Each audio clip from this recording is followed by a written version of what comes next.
So today, we're going to start talking about trigonometry. Trigonometry, it can be its own class.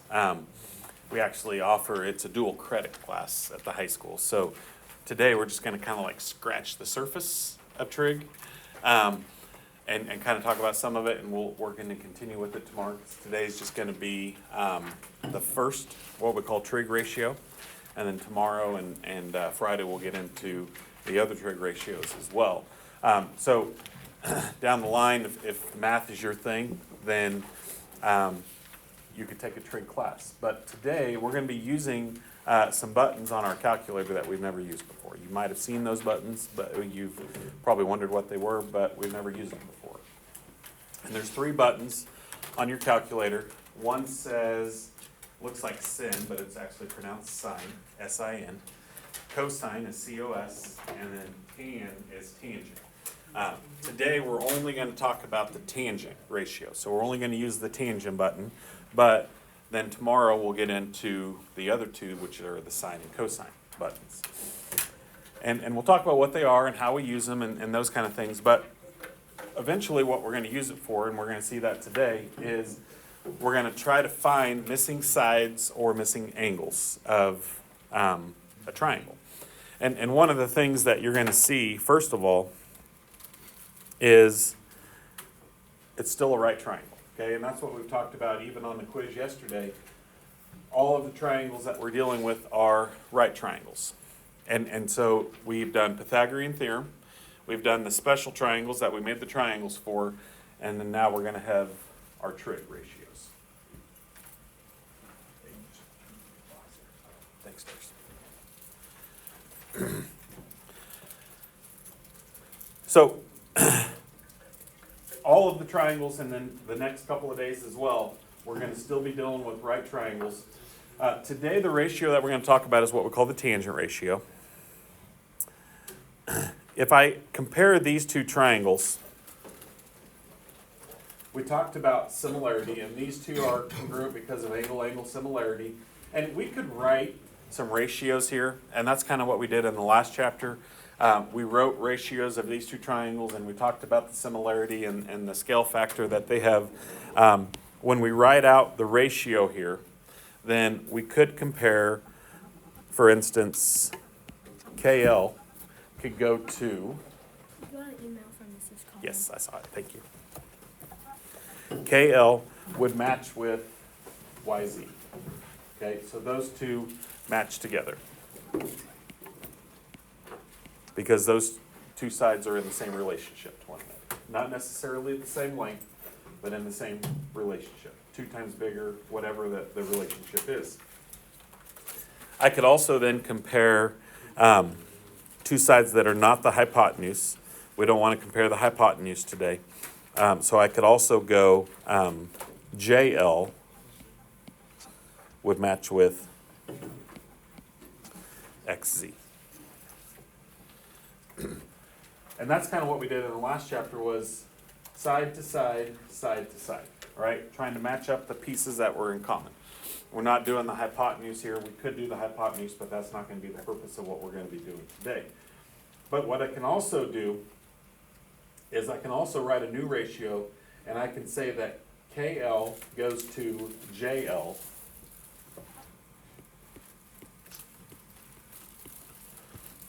as YZ goes to XZ. And what that means is that now we're comparing 2 sides that are on the same triangle. Okay? And as long as we go in the same ratio, like we could call this our altitude and this our base, altitude to base, then I'm comparing 2 ratios. And so now we have 2 ratios in the same triangle that are in the same relationship with one another. Okay? And to show you how that would work, if I said that this is 8, and this is 4, and this is 4, and this is 2, then I could say 8 is to 4 as 4 is to 2, or I could say 8 is to 4 as 4 is to 2. It's the same ratio, right? I'm just putting numbers with it. So a little bit different way of doing it. And in this case, this triangle, I'm saying, is 2 times bigger than this triangle. There's a couple different ways that we could write that ratio out. Today, we're not going to have 2 triangles, though. We're going to compare 2 sides that are on the same triangle with one another.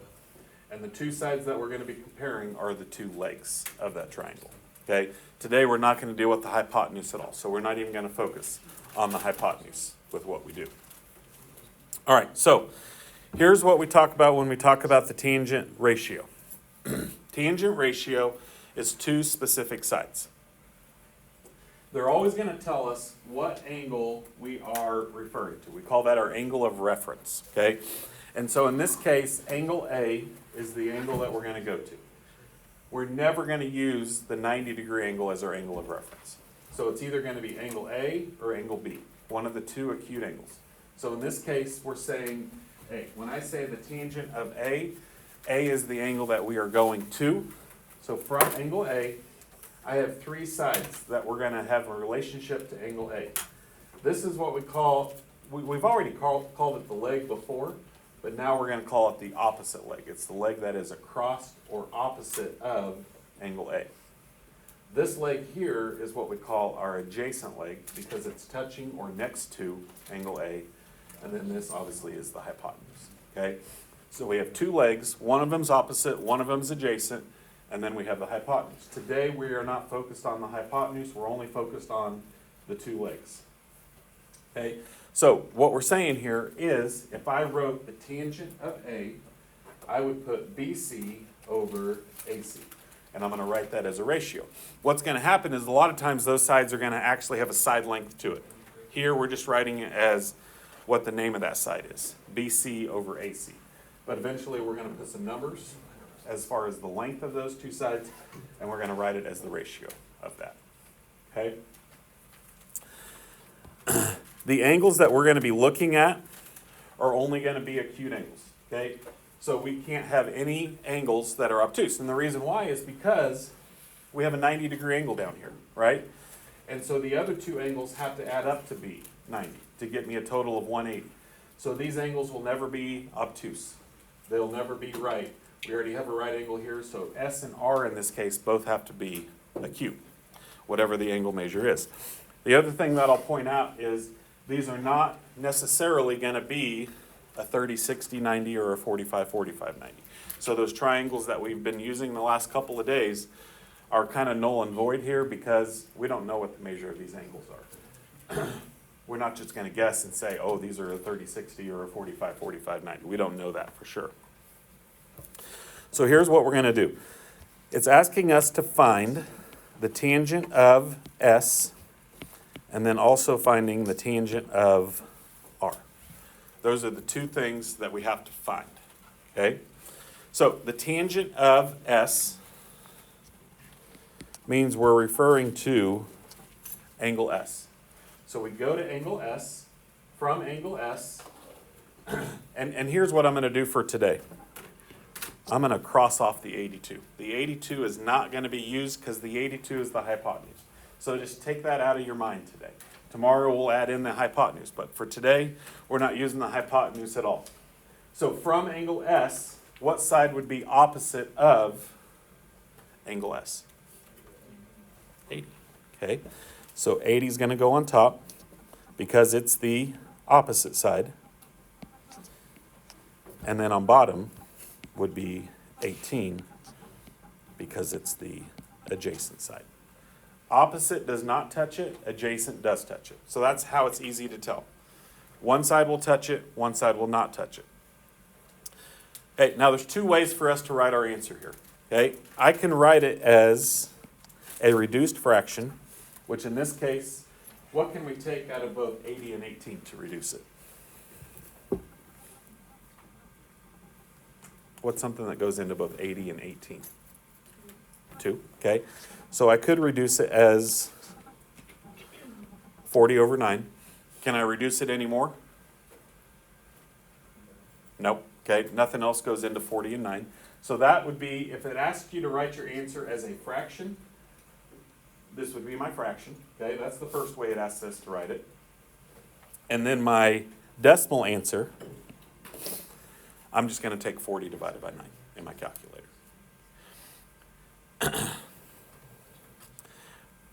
Okay, I will tell you this. Big Ideas today is going to be a little bit different. In most cases, I think they're going to ask you to go to 4 decimal places. Okay, so if I do 40 divided by 9, what do I get? Okay, and so if I went to 4 decimal places, I have to write 4 times. Okay, if I went to 3 decimal places, I would put 3 4s after the decimal. So pay attention to the directions today on what it's asking me to round to and how far out am I going to go. I know typically we go to the nearest 10th or the nearest 100th. Today we're going out a little bit further than what we typically do. Okay, angle R. Angle R is this angle down here. Okay? So now if I refer to angle R, we're still talking about opposite over adjacent. That's our ratio every single time. Opposite goes on top, adjacent goes on bottom. Okay? So from angle R, now what side would be opposite of it? Which side does not touch angle R? ST, right? Which is 18. And we're going to go ahead and put in the actual numbers here. So 18 goes on top, and that means 80 goes on bottom because it's my adjacent leg. If I reduce it, it's the same fraction we had a second ago, except instead of 40 over 9, it's 9 over 40. And that would be my reduced ratio. Okay? So it's the same ratio, just the reciprocal. That's all it is. Okay? Now, if I take 9 divided by 40, what do I get? 0.225. Okay, now here's the other part that's a little bit tricky today. If I ask you to go to 4 decimal places, and you got to pay attention to this because Big Ideas will count it wrong if you put in 0.225. And you might say, well, that's all my calculator goes out to. What number would be assumed to be after the 5? 0. So I got to put a 0 in as like a placeholder. If it asks for 4 decimal places, I've got to put 4 numbers after the decimal. If you only put in 0.225, I think Big Ideas is going to count it wrong. Okay? So something to really pay attention to, especially when you get to your assignment today. I remember in 6th grade I tested the Big Ideas thing. You can put as many zeros as you want, and it doesn't count it wrong, so I assume that would also go for subtracting zeros. Unless it says specifically 4 decimal places. And so on that one, you're right. Probably if it doesn't say specifically 4 decimal places, then probably you could do it as many times as you want. Because I know you can add a .0 to any number and it'll Still be all right. Yeah. I think the only exception to that is if it was like specifically saying, like this is where we want to stop it at 4 decimal places. But other than that, most of the time, I think you're exactly right. Okay, let's look at these two. And I think for today, we won't do this tomorrow, but for today, the first thing I'm going to have you do is get rid of one of the 3 sides. We're not going to use all 3 sides today. So which side are we going to get rid of here? The hypotenuse. And I'm going to go ahead and do it on both of these. Pay attention to which one would be the hypotenuse, though. Okay? And I just want you to understand we're only doing that for today because today none of the answers will use the hypotenuse. So that way we're not using that on our answer because we're not talking about the hypotenuse. Tomorrow we will talk about the hypotenuse, so we won't cross that out. But for today, that's the way we're going to go about it. Okay, so first thing we're going to do is we're going from angle J. Angle J is the angle down here. So that's the angle that we are referring to. So from angle J, what side would be opposite?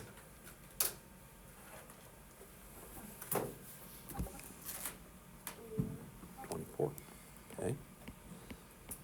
And then adjacent would be 32.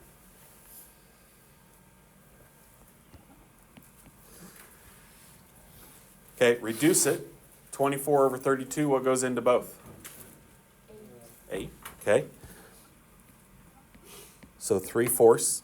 This would be my fraction answer in reduced form.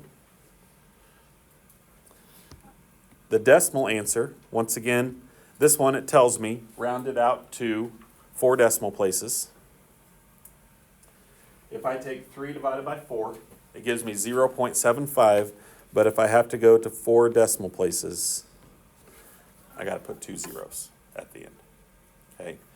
Like on a test or quiz, if I don't ask you to go to 4 decimal places, I'm perfectly fine with 0.75, but for today, we're just taking it out. And we're going to be dealing with decimals a lot as we go throughout the rest of this chapter. Okay, all that happens here, and this is just to understand what's going on, the tangent of k is just the reciprocal of j, right? So now, if I go from angle k, this is my opposite side, this is my adjacent side, so now we just flip-flop the fraction, and now it becomes 32 over 24. And when I reduce it, it would become 4 over 3. So really, to be honest with you, do I need to write 32 over 24? Probably not, because if this one reduces to be 3/4, then this one's just going to be reduced to be the reciprocal, okay? And so 4 over 3 and 3 over 4 would be our fractions.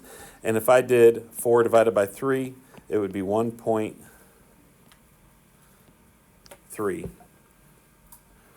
And it continues on over and over and over again. I know in a lot of times we put like the bar over it to show that it's repeating, but here we're rounding to that 4th decimal place. Do you have a loader?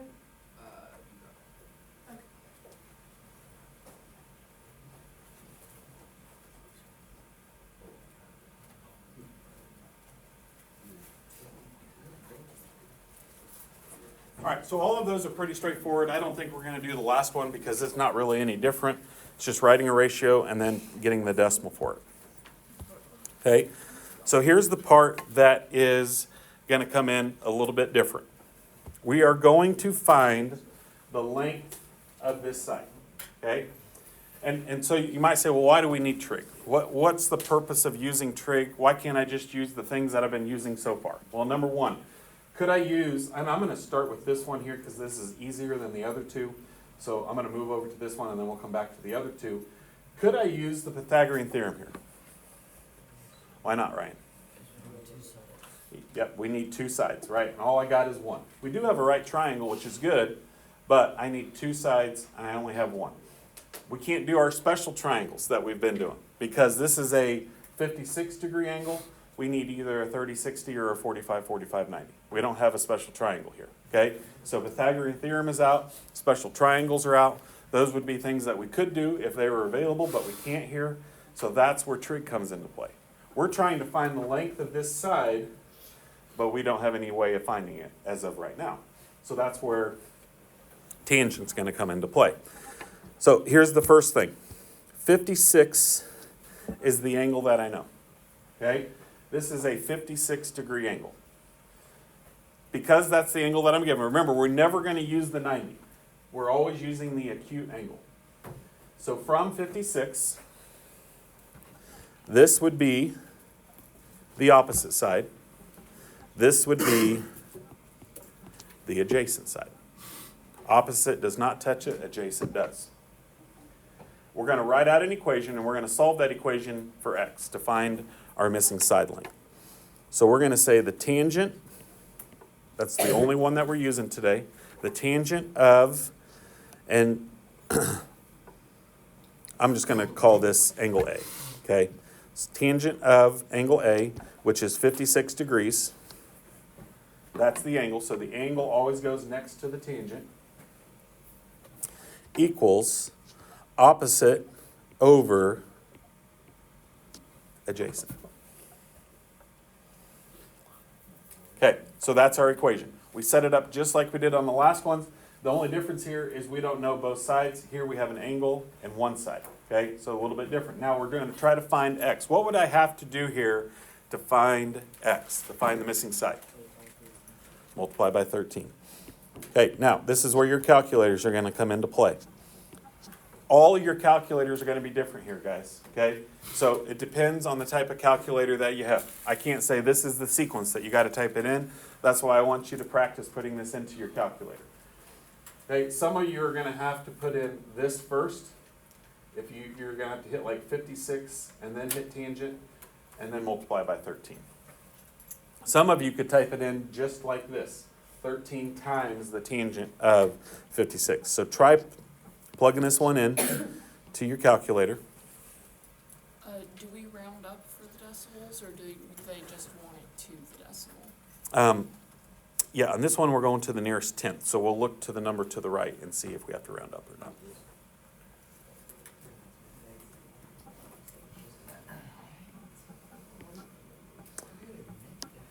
Okay, we should get about 19.3.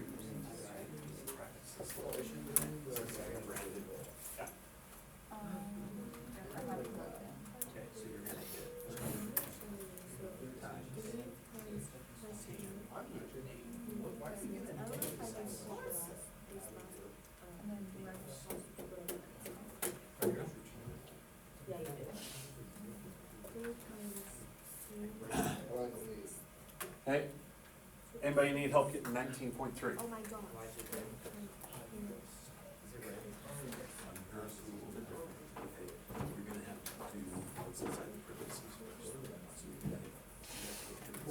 Am I not doing that? Oh, 13, not 3. Yeah. 10.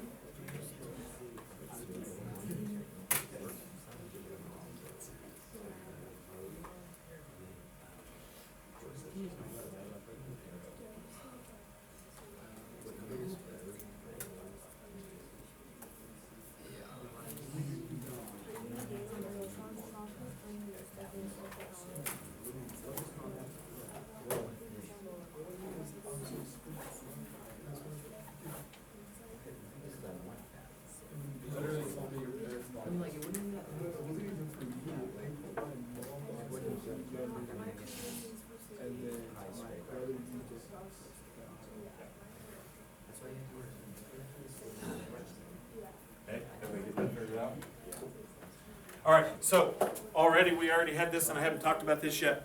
Okay, this is something that you're going to have to pay attention to whenever you do these problems. From here till the rest of the chapter, when we do trig problems, you have to make sure your calculator is in degree mode.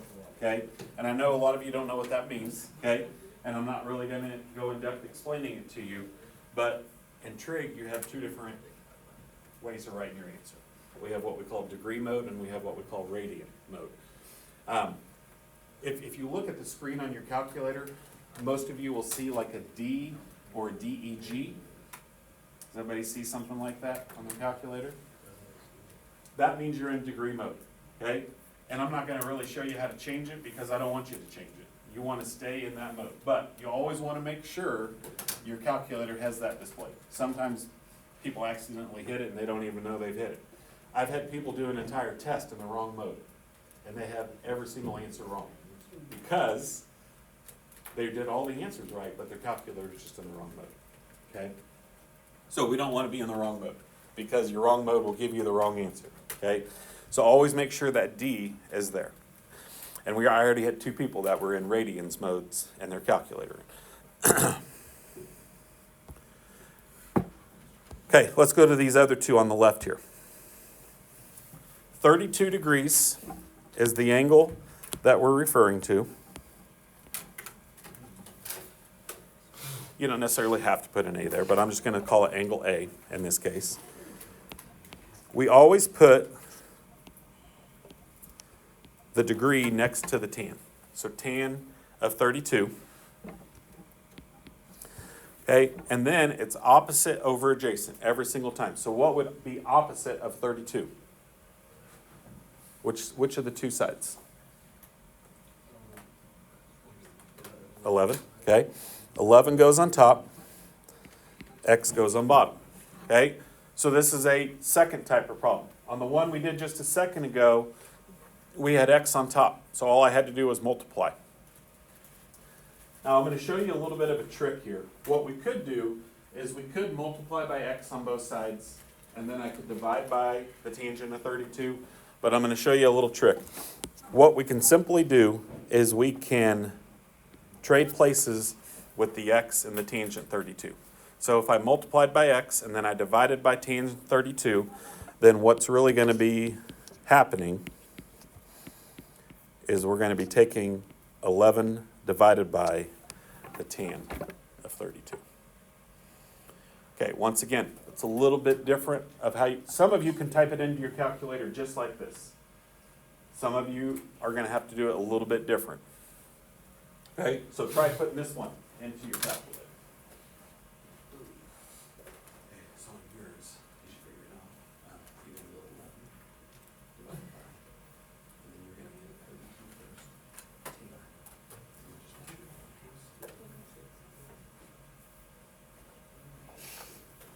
first. Hey, on this one we should get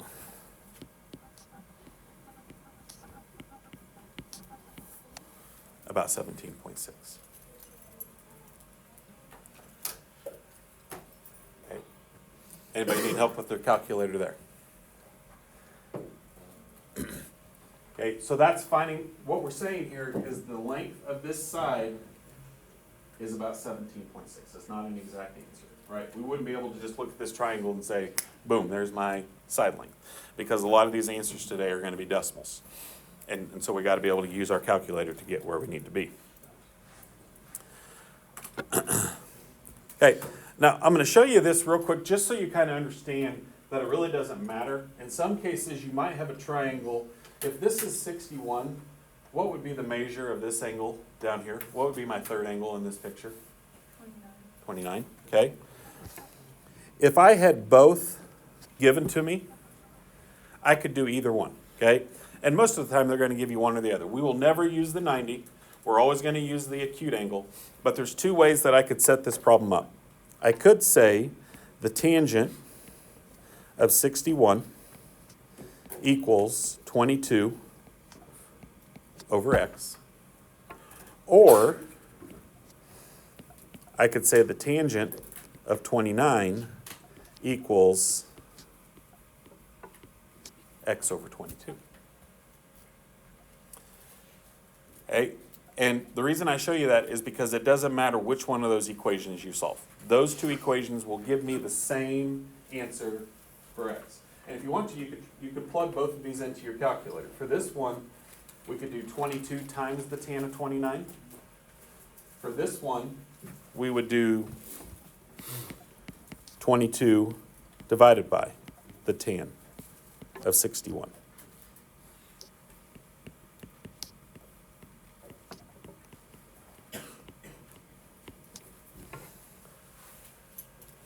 One of them is using the 61 degree angle, one of them is using the 29 degree angle.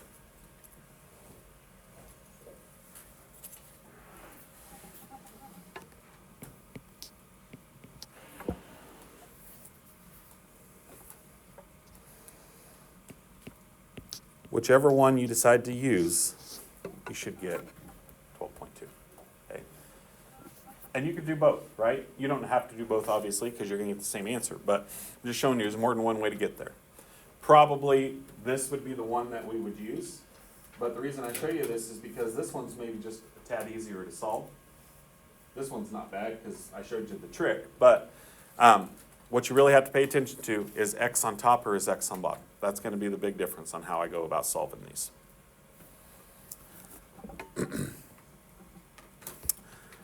Okay, on this next one, we're using those 30, 60, 90s that we talked about.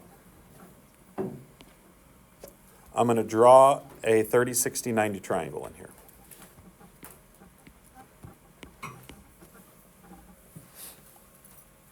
We want to find the tangent of a 60-degree angle. Okay, and I'm going to show you two things here. First of all, before we do anything else, let's put in the tangent of 60. Let's put that in our calculator.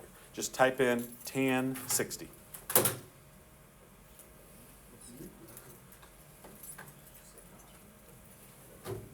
Okay. What'd you get, Bryson? Oh, I read it wrong, yeah. 1.7? Yep. 321, something like that. Okay. But what we want to do here is, and I know it doesn't say that here, but we're going to write our answer as an exact answer. 1.7321 is not an exact answer. It's a decimal that goes on forever. So that is not exact. So we have to find the exact answer. So then this is where we're going to use what we know. Okay, if I labeled these three sides, this is going to be k, k radical 3, and 2k. And as we've talked about the last couple of days, I can put whatever number I want in for k. What number you put in for k doesn't matter. So let's try to keep it as simple as possible. What would be an easy number to put in for k? 1. Yep, let's just put in 1. So I'm going to put in a 1 for k right here. K is 1, which makes this 1 radical 3, and then 2 times 1 would make that 2. Okay, and because we're doing tangent, we don't really need the hypotenuse today anyway. But if I was to write the tan of 60 from the 60-degree angle, what side would be opposite? 1 radical 3. And I'm just going to write it as radical 3. I don't really need the 1 in front. It's still the same thing. Over 1, which is really just radical 3. Okay? So now what I want you to do is take the square root of 3 in your calculator. What do we get? Same number we got up here, right? So by doing the tangent of 60, we're able to come up with an exact value, which is radical 3. This would be my rounded answer. Okay? And here's the important thing to understand, guys. Like, I chose 1 here because 1 was pretty easy to use, right? What if I would have used 7 for my k? Is that going to change my answer? Because then I would have 7 radical 3 over 7, right? Those 7s would cross off, and it would still be radical 3. So it doesn't matter what value. These two will always be in the same relationship to one another. It's always, because this is a 60-degree angle, these two sides will always be in the same relationship to one another. Doesn't matter what number I would put in for those.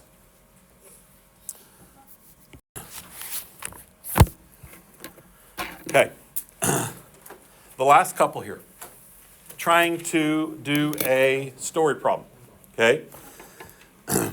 One of the things I told you a while back, and we've done it a couple of different ways now, is one of the things that we do in geometry is we try to be able to find the length or the height of something that's otherwise difficult to measure. We call that an indirect measurement, right?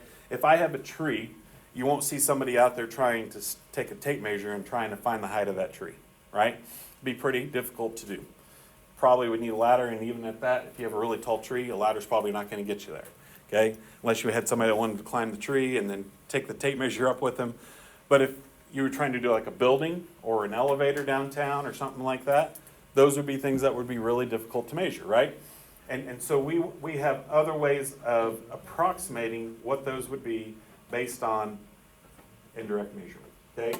We've used similar triangles, like when we did the shadows about a week, probably about a month ago, we did like the shadows and the height. That was one thing that we did.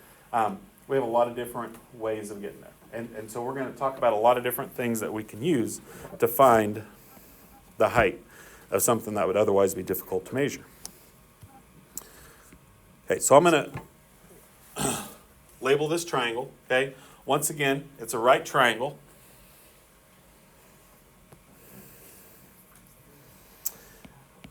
The good thing about today is everything's tangent, so I don't have to decide which trig function I'm using. What do we always put next to the tangent? The angle, okay? So the tangent of 59 degrees.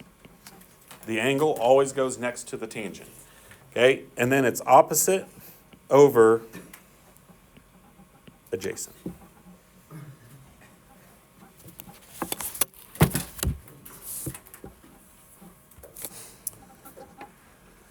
Okay, we're trying to find the height of this tree.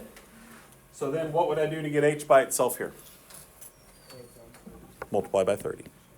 Okay, and now it's simply just a calculator problem. 30 times the tan of 59. Okay. It doesn't tell us what to round to, so I'm just going to go to the nearest tenth, and we'd get about 49.9.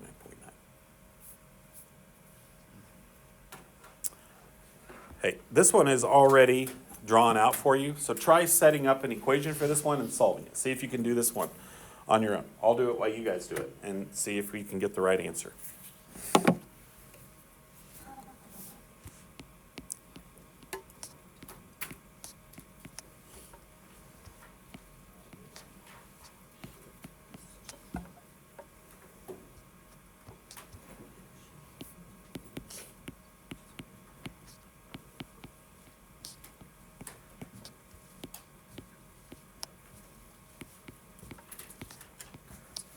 Yeah.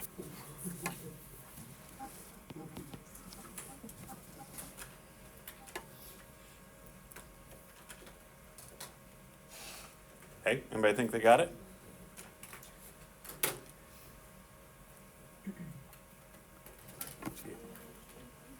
.9. Yeah, there you go.